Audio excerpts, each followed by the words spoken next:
Si no vendía mi casa y entregaba mis ahorros a mi nuera, ella amenazaba con enviar a mi hijo a la cárcel.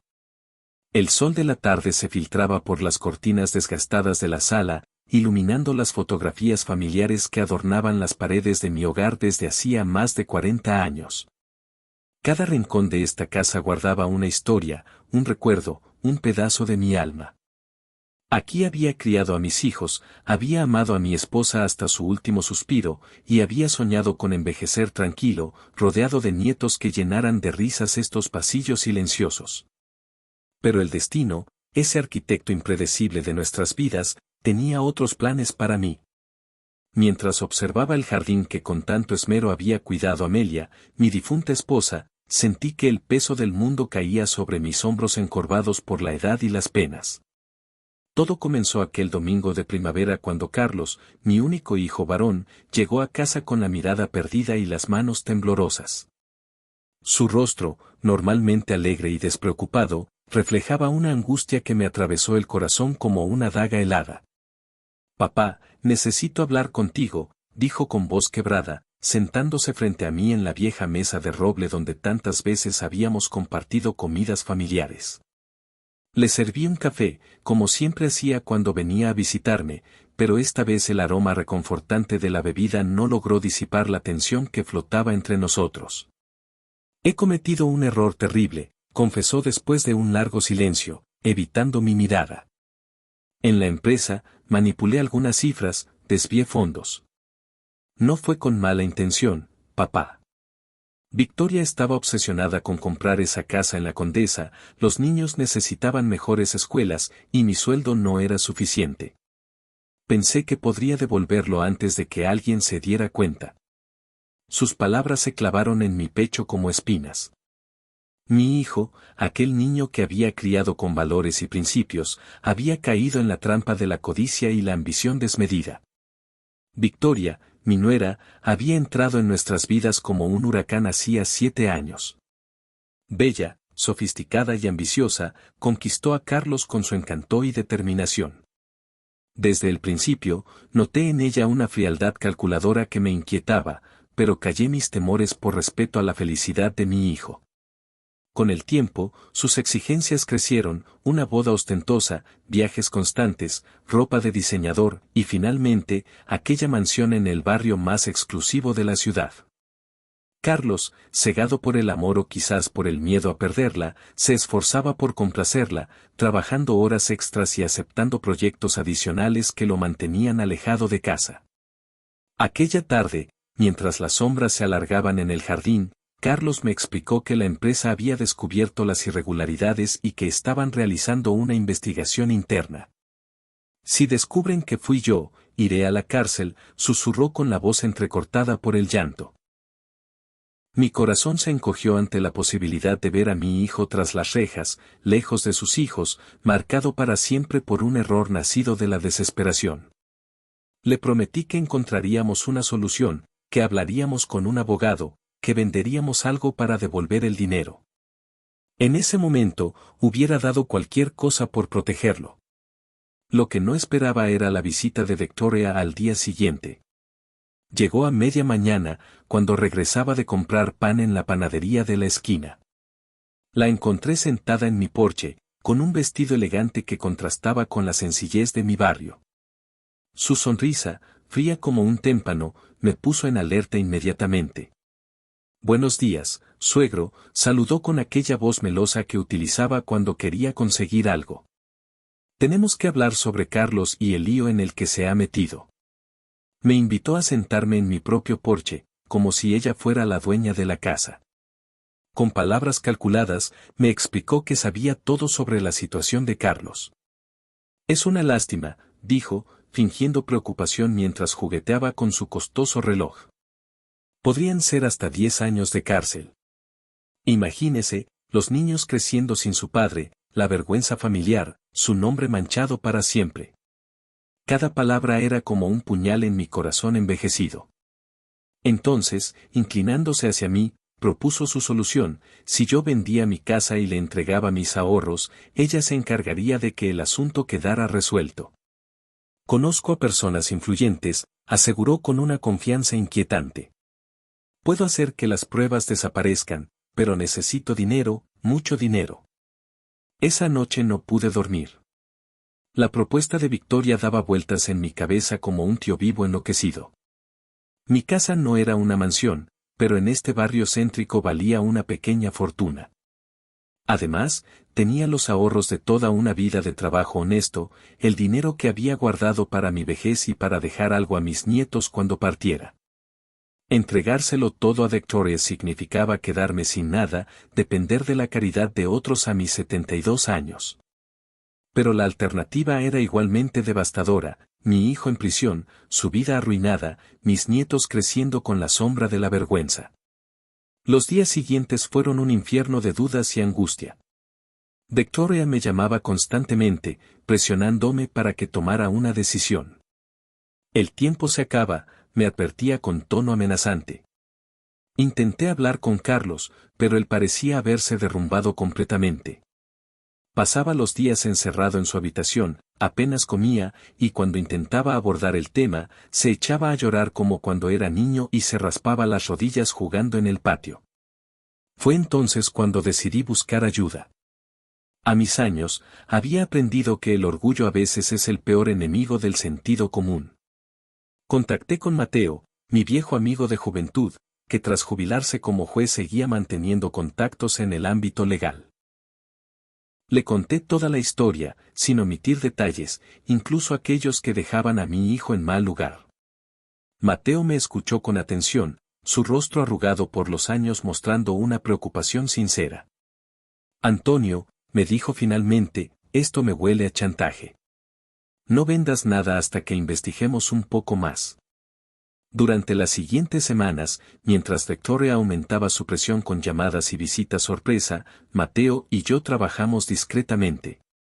Consultamos con un abogado de confianza, revisamos las finanzas de Carlos, e incluso contactamos confidencialmente con un antiguo compañero de Mateo que trabajaba en la fiscalía.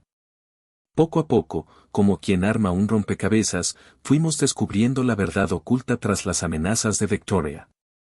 Carlos había cometido irregularidades, sí, pero no eran tan graves como Victoria nos había hecho creer. Más sorprendente aún, descubrimos que ella estaba al tanto desde el principio. No solo eso, sino que había sido ella quien lo había presionado para que consiguiera más dinero como fuera. Y ahora, viendo la oportunidad, pretendía usar la situación para hacerse con mi patrimonio. El abogado nos confirmó que, con un buen asesoramiento legal y la devolución de los fondos desviados, Carlos probablemente enfrentaría una sanción administrativa, quizás una multa, pero no prisión. La confrontación con Victoria tuvo lugar en mi sala, ese espacio sagrado donde tantas navidades y cumpleaños habíamos celebrado en familia. Llegó confiada, con un documento de compraventa preparado para que yo lo firmara. He sido paciente, Antonio, dijo mientras sacaba los papeles de su cartera de cuero. Pero la investigación avanza y necesitamos actuar ya. Fue entonces cuando Mateo entró en la habitación, seguido del abogado y de Carlos, cuyo rostro mostraba una determinación que no le había visto en mucho tiempo. El color abandonó el rostro de Victoria cuando comprendió que habíamos descubierto su juego. Intentó mantener la compostura, argumentando que solo quería proteger a la familia, pero el abogado fue demoledor en su exposición. Lo que usted está haciendo, señora, se llama extorsión y es un delito grave, explicó con voz serena pero firme. Tenemos pruebas de sus amenazas, de su conocimiento previo de las acciones de su marido, e incluso de transferencias a su cuenta personal que coinciden con las fechas de los desvíos de fondos. Victoria pasó de la arrogancia a la furia, y finalmente al llanto, en una exhibición de emociones que, por primera vez, me pareció sincera. Se derrumbó en el sofá, admitiendo entre sollozos que estaba desesperada. Las deudas la ahogaban, había pedido préstamos a personas peligrosas para mantener su estilo de vida, y ahora esos acreedores la presionaban. Necesitaba el dinero no para salvar a Carlos, sino para salvarse a sí misma. Aquella revelación fue como un terremoto que sacudió los cimientos de nuestra familia. Carlos, destrozado por la traición de quien había sido su compañera durante años, apenas podía articular palabra. Los niños, mis queridos nietos, se habían quedado con mi hija Mercedes, afortunadamente ajenos al drama que se desarrollaba. El abogado nos explicó las opciones: podíamos presentar cargos contra Victoria por extorsión, o buscar una solución que, aunque dolorosa, permitiera a la familia reconstruirse de alguna manera.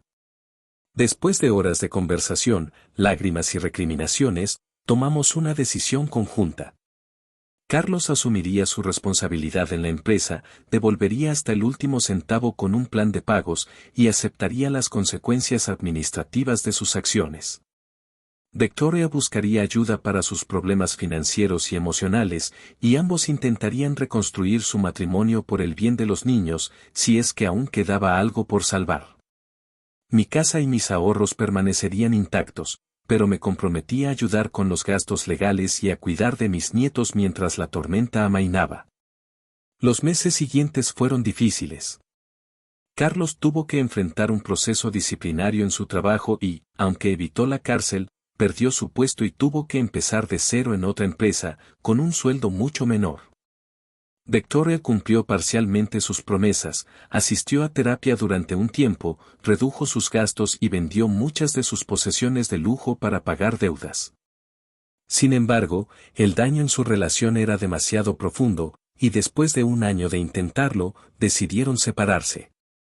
Fue entonces cuando mi casa, esa que Victoria había codiciado tanto, se convirtió en refugio para Carlos y mis nietos. Las habitaciones que habían permanecido vacías durante años volvieron a llenarse de risas infantiles, de tareas escolares esparcidas por la mesa del comedor, de pequeñas disputas por el control del televisor. Carlos, humilde y agradecido, se esforzaba por ser un buen padre y un buen hijo. Cada noche, después de acostar a los niños, nos sentábamos en el porche a tomar un café, recordando tiempos pasados y planeando un futuro que, aunque diferente al soñado, prometía cierta paz. Un año después de aquella crisis que casi destruye nuestra familia, recibimos una carta de Victoria. Escribía desde otra ciudad, donde había conseguido un trabajo modesto pero estable. Se disculpaba por todo el daño causado, explicaba que estaba trabajando en sí misma para ser una mejor persona y pedía poder ver a sus hijos regularmente. La carta terminaba con una frase que me conmovió profundamente: gracias, Antonio, por no rendirte cuando yo intentaba quitarte todo. Tu fortaleza salvó no solo a Carlos, sino también a mí, aunque no lo mereciera. Esa noche, mientras observaba a mis nietos dormir plácidamente en las habitaciones que una vez pertenecieron a sus tíos, comprendí que las casas son mucho más que paredes y techos. Son testigos silenciosos de nuestras vidas, contenedores de recuerdos, espacios sagrados donde se forjan los lazos que ni la avaricia ni el miedo pueden romper completamente. Mi casa, que Victoria había visto solo como un bien material a poseer, era en realidad el corazón palpitante de nuestra familia, el lugar donde aprendimos que el perdón, aunque difícil, es el único camino hacia la sanación. Hoy, 3 años después de aquella terrible amenaza, mi hogar sigue en pie, más vivo que nunca. Carlos ha recuperado su camino, trabaja duro y cuida de sus hijos con devoción. Victoria los visita regularmente, y aunque las heridas no han cicatrizado del todo, existe un respeto mutuo que antes no conocían. Mis ahorros, esos que tanto codició mi nuera, han servido para pequeñas alegrías, clases de música para los niños, un viaje familiar a la playa, y un fondo modesto para su educación universitaria. A veces, cuando el sol de la tarde se filtra por las cortinas y baña de luz dorada las fotografías familiares, pienso en cómo estuvimos a punto de perderlo todo por la codicia y el miedo. Y entonces, miro a mi alrededor, a esta casa testigo de tantas historias, y sonrío con gratitud. Porque aprendí que los verdaderos tesoros no están en los ladrillos ni en las cuentas bancarias, sino en los lazos que construimos, en las lecciones que aprendemos, y en la capacidad de mantenernos firmes cuando la tormenta amenaza con arrancarnos de raíz. Mi casa no es solo el lugar donde vivo, es el recordatorio diario de que, a veces, no ceder ante la presión es el mayor acto de amor que podemos ofrecer a quienes más queremos. Y mientras tenga fuerzas para sentarme en este porche y contemplar el jardín que Amelia cuidó con tanto esmero, seguiré siendo guardián de este espacio sagrado donde mi familia, herida pero no vencida, continúa escribiendo su historia con renovada esperanza. Cuando miro hacia atrás, a aquellos días oscuros en que Victoria me amenazaba con enviar a mi hijo a la cárcel si no le entregaba todo lo que poseía, comprendo que la verdadera riqueza está en la capacidad de enfrentar la adversidad sin perder la dignidad. Carlos aprendió la lección más dura, que los atajos hacia la riqueza suelen convertirse en callejones sin salida. Victoria descubrió que la felicidad no se encuentra en posesiones materiales sino en la paz interior. Y yo, a mis 75 años, confirmo lo que siempre supe, que el amor de un padre no conoce límites, pero que ese amor debe manifestarse a veces como firmeza, como rechazo a ser cómplice de decisiones equivocadas. La luz del atardecer ya se desvanece, y los niños me llaman para la cena. Esta noche, como cada viernes, Carlos ha preparado el guiso de pollo que tanto le gustaba a su madre. Nos sentaremos alrededor de la vieja mesa de roble, compartiremos las anécdotas de la semana, y por un momento, seré completamente feliz. Porque este hogar, que estuvo a punto de convertirse en moneda de cambio, sigue siendo el puerto seguro donde todos podemos sanar nuestras heridas y soñar con un mañana mejor.